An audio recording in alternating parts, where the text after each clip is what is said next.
자식은 부모를 원망하고 부모는 자립하지 못한 자식을 짐으로 여기게 되는 것은 부모가 자연의 순리대로 자녀를 키우지 않았기 때문입니다. 그런데 자식이 여러 가지 시행착오를 거듭해 나가는 것을 지켜봐주면 첫째 자식이 일찍 자립하고 둘째 부모를 원망하지 않게 됩니다. 자식은 자기 뜻대로 자유롭게 살아 좋고 부모는 자식이 짐이 안 되니 서로에게 좋은 일입니다. 현명한 부모가 되고 싶으면 자연의 순리를 따르십시오. 부부끼리의 싸움은 사소한 데서 시작합니다. 상대를 고쳐보겠다면서 어린아이처럼 기싸움을 벌이고는 합니다. 그런데 나도 나를 못 고치는데 어떻게 남의 성질을 고치겠습니까? 정말 고쳐야 할 건 누군가를 고치려는 내 마음입니다. 상대의 모습을 내 마음대로 그려놓고 왜 그림과 다르냐고 상대를 비난합니다. 있는 그대로 보지 못하는 마음의 착각이 나 자신과 상대 모두를 힘들게 합니다. 문제가 있을 때 남을 탓하고 남에게 화살을 돌리지 마세요. 내 인생의 행복은 내가 찾아야 하고 내가 가져야 하고 내가 지켜야 합니다. 타인의 행동은 오랜 세월 동안 쌓아 익힌 습관이 있기 때문에 바뀌기 힘듭니다. 무엇이든 가르치거나 고치려고 하면 안 됩니다. 그저 무슨 말을 들어도 네 알겠습니다 하고 요구사항을 들어줄 수 없을 때에는 죄송합니다 하면 됩니다. 남편이나 아내에게 사랑을 요구해서는 안 됩니다. 사랑을 요구하면 그것은 사랑이 아니고 욕망입니다. 다만 내가 그를 좋아하고 사랑하니까 나는 행복할 뿐입니다. 다른 사람하고는 원수가 잘 안 되는데 부부지간에는 원수가 되는 경우가 상당히 많아요. 서로의 욕심, 서로의 기대가 커서 바라는 것이 충족되지 않으니 실망도 큰 것입니다. 우리의 욕구는 만족되면 그것으로 끝나는 것이 아니라 그 욕구가 점점 더 커집니다. 그것이 욕구의 성질입니다. 그래서 욕구를 채워서 얻은 행복은 금방 더 큰 욕구가 생겨서 사라집니다. 진정한 행복은 욕구를 충족시키는 것이 아니라 욕구에 얽매이지 않는 것입니다.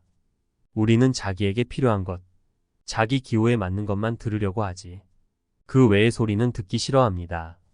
그래서 상대가 이야기할 때는 먼저 판단하지 말고 그 사람 입장에서는 그럴 수 있겠네. 이렇게 생각하면서 들어주는 연습을 해야 합니다. 상대의 말을 들어주는 것이 그 사람과 가까워지는 첫 걸음입니다. 혼자 산다면 여러 가지 어려움이 있겠는데 아내가 있고 남편이 있어서 더 행복하고 더 자유로워졌다. 두 부부만 산다면 여러 어려움이 있겠는데 아이들이 있어서 더 자유롭고 행복해졌다. 우리 둘만 있다면 더 어려웠을 텐데 부모님이 계셔서 삶이 더 행복해졌다. 이렇게 가족이 있어 점점 더 자유로운 사람이 되어야 합니다. 유명한 연예인 중에는 힘들고 괴로워하며 죽고 싶을 만큼 절망적으로 사는 사람들이 많습니다. 남들은 부러워하지만 정작 본인들은 행복하지 않은 거죠. 그러니까 남들이 알아봐 주지 않는 평범함도 좋은 일이에요. 아무도 알아보는 사람이 없으니 사는 것이 얼마나 편합니까? 남 보기에 좋은 인생이 아니라 내가 좋은 인생을 사세요. 화내고 말도 잘 못하고 서투른 나를 있는 그대로 인정하고 이만해서 다행이라며 수용하고 받아들이세요. 내가 나를 소중하게 여겨야 남도 나를 소중하게 여깁니다. 무대 위에서 춤추는 사람은 힘이 들고 무대 아래에서 춤추는 사람은 신이 나요. 차이는 돈을 받는 것과 돈을 주는 것밖에 없어요. 일을 할 때도 이렇게 놀이처럼 하세요. 밥할 때는 요리하면서 놀고 회사에 출근해서는 서류를 만지고 회의하면서 노는 겁니다. 어차피 한 세상 살다 가는 것인데 죽도록 일만 하다 가지 말고 실컷 놀다 가세요. 대부분의 사람들은 습관대로 삽니다. 지난 생과 현생과 내생이 별 차이가 없습니다. 이것을 윤회의 사슬에 묶여 있다고 합니다. 이 사슬을 끊으려면 죽어도 좋다는 마음으로 내가 하기로 한 것은 하늘이 무너져도 하고 죽는 상황이 와도 그냥 하는 것입니다. 하고 싶은 것 하는 게 자유고 하기 싫은 것 안 하는 게 자유라고 생각하는 한 항상 반쪽은 속박을 받아야 합니다. 만약 어떤 사람이 하기 싫어도 할 수 있고 하고 싶어도 안 할 수 있는 힘이 있다면 그 사람은 어디에도 속박을 받지 않습니다.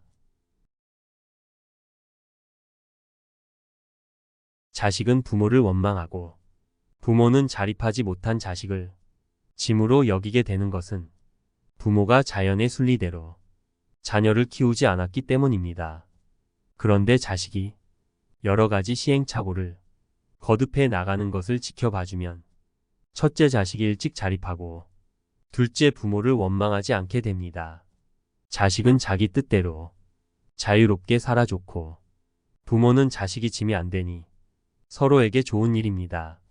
현명한 부모가 되고 싶으면 자연의 순리를 따르십시오. 부부끼리의 싸움은 사소한 데서 시작합니다. 상대를 고쳐보겠다면서 어린아이처럼 기싸움을 벌이고는 합니다. 그런데 나도 나를 못 고치는데 어떻게 남의 성질을 고치겠습니까? 정말 고쳐야 할 건 누군가를 고치려는 내 마음입니다. 상대의 모습을 내 마음대로 그려놓고 왜 그림과 다르냐고 상대를 비난합니다. 있는 그대로 보지 못하는 마음의 착각이 나 자신과 상대 모두를 힘들게 합니다. 문제가 있을 때 남을 탓하고 남에게 화살을 돌리지 마세요.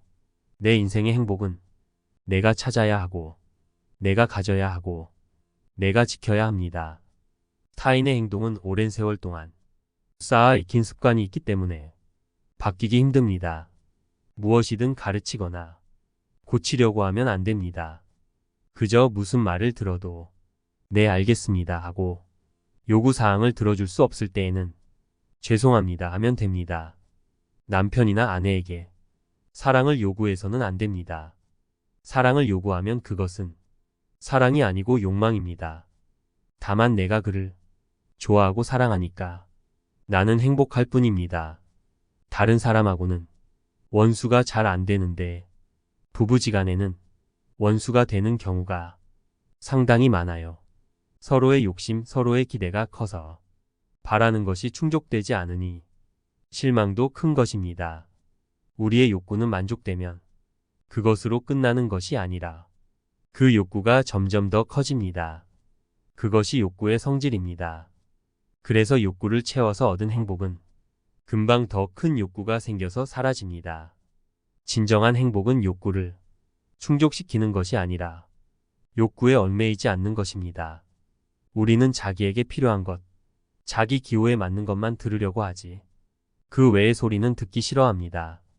그래서 상대가 이야기할 때는 먼저 판단하지 말고 그 사람 입장에서는 그럴 수 있겠네.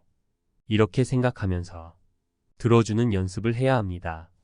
상대의 말을 들어주는 것이 그 사람과 가까워지는 첫 걸음입니다. 혼자 산다면 여러 가지 어려움이 있겠는데 아내가 있고 남편이 있어서 더 행복하고 더 자유로워졌다. 두 부부만 산다면 여러 어려움이 있겠는데 아이들이 있어서 더 자유롭고 행복해졌다. 우리 둘만 있다면 더 어려웠을 텐데 부모님이 계셔서 삶이 더 행복해졌다. 이렇게 가족이 있어 점점 더 자유로운 사람이 되어야 합니다. 유명한 연예인 중에는 힘들고 괴로워하며 죽고 싶을 만큼 절망적으로 사는 사람들이 많습니다. 남들은 부러워하지만 정작 본인들은 행복하지 않은 거죠. 그러니까 남들이 알아봐 주지 않는 평범함도 좋은 일이에요. 아무도 알아보는 사람이 없으니 사는 것이 얼마나 편합니까? 남 보기에 좋은 인생이 아니라 내가 좋은 인생을 사세요. 화내고 말도 잘 못하고 서투른 나를 있는 그대로 인정하고 이만해서 다행이라며 수용하고 받아들이세요. 내가 나를 소중하게 여겨야 남도 나를 소중하게 여깁니다. 무대 위에서 춤추는 사람은 힘이 들고 무대 아래에서 춤추는 사람은 신이 나요. 차이는 돈을 받는 것과 돈을 주는 것밖에 없어요. 일을 할 때도 이렇게 놀이처럼 하세요. 밥할 때는 요리하면서 놀고 회사에 출근해서는 서류를 만지고 회의하면서 노는 겁니다. 어차피 한 세상 살다 가는 것인데 죽도록 일만 하다 가지 말고 실컷 놀다 가세요. 대부분의 사람들은 습관대로 삽니다. 지난 생과 현생과 내생이 별 차이가 없습니다. 이것을 윤회의 사슬에 묶여 있다고 합니다. 이 사슬을 끊으려면 죽어도 좋다는 마음으로 내가 하기로 한 것은 하늘이 무너져도 하고 죽는 상황이 와도 그냥 하는 것입니다. 하고 싶은 것 하는 게 자유고 하기 싫은 것 안 하는 게 자유라고 생각하는 한 항상 반쪽은 속박을 받아야 합니다. 만약 어떤 사람이 하기 싫어도 할 수 있고 하고 싶어도 안 할 수 있는 힘이 있다면 그 사람은 어디에도 속박을 받지 않습니다. 자식은 부모를 원망하고 부모는 자립하지 못한 자식을 짐으로 여기게 되는 것은 부모가 자연의 순리대로 자녀를 키우지 않았기 때문입니다. 그런데 자식이 여러 가지 시행착오를 거듭해 나가는 것을 지켜봐주면 첫째 자식이 일찍 자립하고 둘째 부모를 원망하지 않게 됩니다.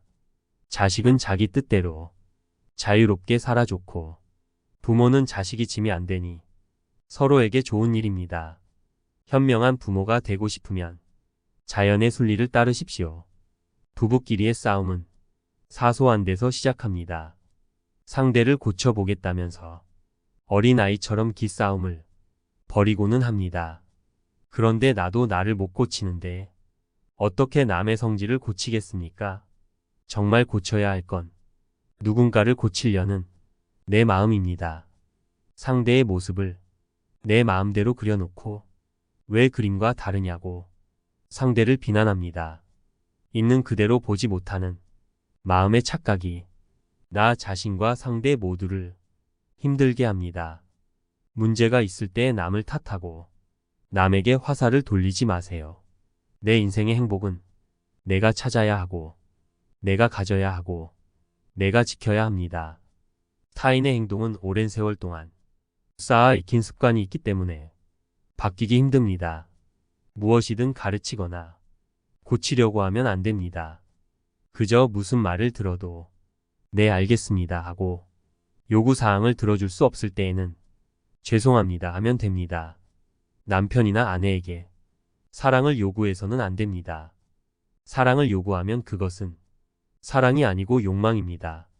다만 내가 그를 좋아하고 사랑하니까 나는 행복할 뿐입니다. 다른 사람하고는 원수가 잘 안 되는데 부부지간에는 원수가 되는 경우가 상당히 많아요. 서로의 욕심, 서로의 기대가 커서 바라는 것이 충족되지 않으니 실망도 큰 것입니다. 우리의 욕구는 만족되면 그것으로 끝나는 것이 아니라 그 욕구가 점점 더 커집니다. 그것이 욕구의 성질입니다. 그래서 욕구를 채워서 얻은 행복은 금방 더 큰 욕구가 생겨서 사라집니다. 진정한 행복은 욕구를 충족시키는 것이 아니라 욕구에 얽매이지 않는 것입니다. 우리는 자기에게 필요한 것, 자기 기호에 맞는 것만 들으려고 하지 그 외의 소리는 듣기 싫어합니다. 그래서 상대가 이야기할 때는 먼저 판단하지 말고 그 사람 입장에서는 그럴 수 있겠네. 이렇게 생각하면서 들어주는 연습을 해야 합니다. 상대의 말을 들어주는 것이 그 사람과 가까워지는 첫 걸음입니다. 혼자 산다면 여러 가지 어려움이 있겠는데 아내가 있고 남편이 있어서 더 행복하고 더 자유로워졌다. 두 부부만 산다면 여러 어려움이 있겠는데 아이들이 있어서 더 자유롭고 행복해졌다. 우리 둘만 있다면 더 어려웠을 텐데 부모님이 계셔서 삶이 더 행복해졌다. 이렇게 가족이 있어 점점 더 자유로운 사람이 되어야 합니다. 유명한 연예인 중에는 힘들고 괴로워하며 죽고 싶을 만큼 절망적으로 사는 사람들이 많습니다. 남들은 부러워하지만 정작 본인들은 행복하지 않은 거죠. 그러니까 남들이 알아봐 주지 않는 평범함도 좋은 일이에요. 아무도 알아보는 사람이 없으니 사는 것이 얼마나 편합니까? 남 보기에 좋은 인생이 아니라 내가 좋은 인생을 사세요. 화내고 말도 잘 못하고 서투른 나를 있는 그대로 인정하고 이만해서 다행이라며 수용하고 받아들이세요. 내가 나를 소중하게 여겨야 남도 나를 소중하게 여깁니다. 무대 위에서 춤추는 사람은 힘이 들고 무대 아래에서 춤추는 사람은 신이 나요. 차이는 돈을 받는 것과 돈을 주는 것밖에 없어요. 일을 할 때도 이렇게 놀이처럼 하세요. 밥할 때는 요리하면서 놀고 회사에 출근해서는 서류를 만지고 회의하면서 노는 겁니다. 어차피 한 세상 살다 가는 것인데 죽도록 일만 하다 가지 말고 실컷 놀다 가세요. 대부분의 사람들은 습관대로 삽니다. 지난 생과 현생과 내생이 별 차이가 없습니다. 이것을 윤회의 사슬에 묶여 있다고 합니다. 이 사슬을 끊으려면 죽어도 좋다는 마음으로 내가 하기로 한 것은 하늘이 무너져도 하고 죽는 상황이 와도 그냥 하는 것입니다. 하고 싶은 것 하는 게 자유고 하기 싫은 것 안 하는 게 자유라고 생각하는 한 항상 반쪽은 속박을 받아야 합니다. 만약 어떤 사람이 하기 싫어도 할 수 있고 하고 싶어도 안 할 수 있는 힘이 있다면 그 사람은 어디에도 속박을 받지 않습니다. 오늘의 이 가르침으로 여러분들의 인생이 더욱 행복하시길 책걸음이 함께 응원합니다. 감사합니다.